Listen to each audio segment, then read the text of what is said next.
శాసనసభ చరిత్రలో ఎన్నడూ చెప్పనన్ని అసత్యాలు, ఎన్నడూ చెప్పనన్ని దారుణమైన అబద్ధాలు స్వయంగా ముఖ్యమంత్రి నోటెంబడే రావడం అనేది నిజంగా బాధాకరం.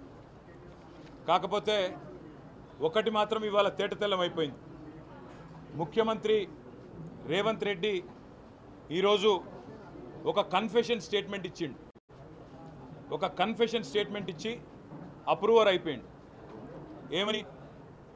నా వల్ల కాదు ప్రభుత్వాన్ని నడపడం, నేను ఇచ్చిన హామీలన్నీ తెలివితక్కువతనంతో ఇచ్చినా, నాకు తెలియదు 6 గ్యారెంటీల అమలు సంగతి కానీ, రుణమాఫీ సంగతి కానీ, మిగతా విషయాలు కానీ ఏదో తెలియకుండా కేవలం ఓట్ల కోసం మాత్రమే నేను హామీలు ఇచ్చినా, అప్పుడు బుకాయింపు మాటలు చెప్పినా, కానీ తంతె గారెల బుట్టలో పడ్డట్టు అనుకోకుండా వచ్చి అడ్డిమారి గుడ్డి దెబ్బలక ముఖ్యమంత్రి అయినా, ఇప్పుడు ముఖ్యమంత్రి అయినాక నాకు నడపస్తలేదు, నాకు వ్యవహారం తెలుస్తలేదు అనే కన్ఫెషన్ స్టేట్మెంట్ మాత్రం ఇవాళ రేవంత్ రెడ్డి గారి అక్కసుతో కూడిన మాటల్లో స్పష్టంగా బయటపడ్డది.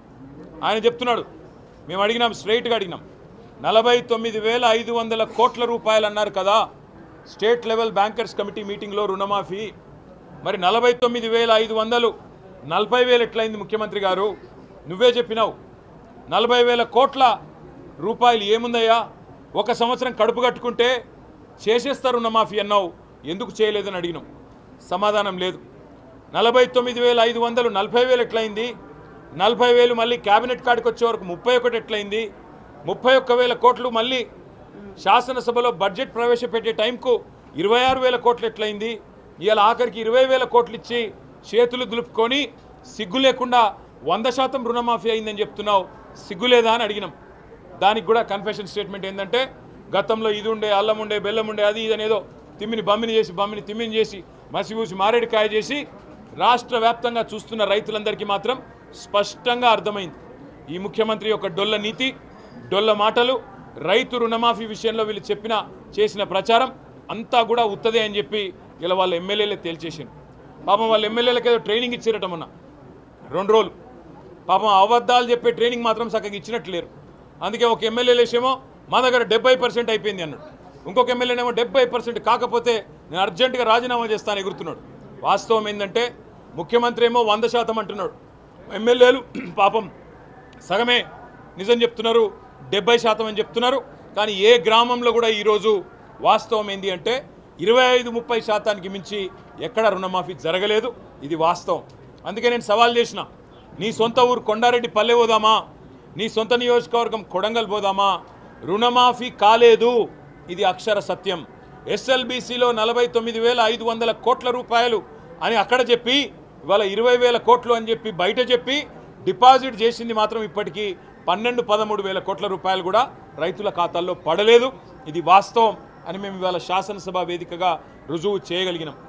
దాంతో ముఖ్యమంత్రి తట్టుకోలేకపోయింది. రుణమాఫీ విషయంలో వాళ్ళ బండారం బయటపడే వరకు బాధ అయింది. నువ్వు రైతు భరోసా ఎగ్గొట్టినావు. ఆ రోజు ఇదే ముఖ్యమంత్రి అన్నాడు, ఎవడయా అవులగాడు, ఎవడయా దివానగాడు, రైతు బంధు బంద్ అవుతుందని చెప్పిన అవులగాడెవడు, దివానగాడెవడు అని నోరు బారేసుకున్నాడు ముఖ్యమంత్రి రేవంత్ రెడ్డి. ఆనాడు కాంగ్రెస్ పార్టీ ఎంపీగా, పిసిసి అధ్యక్షుడిగా. ఇవాళ నేను అడిగిన సూటిగా, మరి ఇవాళ వానాకాలం రైతు బంధు ఎగ్గొట్టిన అవులగాడెవడు, వానాకాలం రైతు బంధు ఎగ్గొట్టిన దివానగాడెవడు చెప్పాలి వ్యవసాయ మంత్రి గారు అని చెప్తే ఏం చేయాలనో తెలియక ఇవాళ నోటికొచ్చిన కారు కూతలు, అక్కసుతో కూడిన మాటలు. వాస్తవం ఏంది? ఈరోజు రైతు భరోసా విషయంలో ఈ ప్రభుత్వం చిత్తశుద్ధి లేదు కాబట్టే, మొదలు నిజంగానే చిత్తశుద్ధి ఉంటే, రేవంత్ రెడ్డి చెప్పిన మాటల్లో నిజాయితీ ఉంటే, ఆయన ఏమన్నాడు ఎలక్షన్ ముందు, డిసెంబర్ 3 ముందు తీసుకుంటే ఎకరానికి 5,000, 3 తర్వాత తీసుకుంటే ఎకరానికి 7,500 రూపాయలు నేను ఇస్తా అని చెప్పిండు. డిసెంబర్ 9 నాడు రుణమాఫీ చేస్తా అని చెప్పిండు. ఇప్పటిదాకా తీసుకొని రైతులుంటే ఉరుక్కుంటూ పోయి తెచ్చుకోండి, రుణమాఫీ నేను చేస్తా అని చెప్పిండు. ఇవాళ రాష్ట్ర రైతాంగం తరపున అడుగుతా ఉన్నాం బీఆర్ఎస్ పార్టీగా, ఏమైనాయి నీ మాటలు? ఉరుక్కుంటూ బొమ్మని చెప్పినావు, రైతులు ఉరుక్కుంటూ పోయినారు, 2 లక్షలు 3 లక్షలు లోన్లు తెచ్చుకున్నారు. తెచ్చుకున్న తర్వాత ఇవాళ వాళ్లకు మోసం చేస్తూ నీ మాయ మాటలతో బుకాయించి ఇవాళ 25% మాత్రమే రుణమాఫీ చేసి 100% అయిందని చెప్పి 550 కోట్ల రూపాయలతోని పత్రికలలో ప్రకటనలు మాత్రం ఇచ్చుకున్నావు. ఈ మాట మేము అడిగే వరకు ఉక్రోషం వచ్చింది ముఖ్యమంత్రి గారికి. నువ్వు రైతు బంధు ఎగ్గొట్టినవా లేదా అని అడిగే వరకు ఉక్రోషం వచ్చింది. నువ్వు రుణమాఫీ చేయని మాట వాస్తవం కాదా అంటే ఉక్రోషం వచ్చింది, తట్టుకోలేక పచ్చి అబద్ధాలు చెప్తా ఉన్నాడు.